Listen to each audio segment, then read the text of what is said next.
Why am I not receiving my SMS call from Xhorse app? We got this question a lot. If you're experiencing the same issue, please check this video out. Failure to get login code is due to different network requirements in various countries and areas, and the temporary code sent by our server is blocked occasionally. And how to solve the problem? What you need to do is contact Xhorse technical support team. You can reach us on Skype or via email or WeChat with your question. And you can also contact your area dealer for the code. And you need to include your phone number with your country code and make sure you had pressed send. Our support team will send it off to you once they receive your message.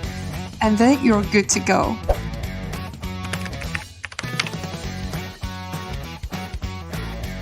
Let us know if you have any other questions. I'll see you next time. Bye!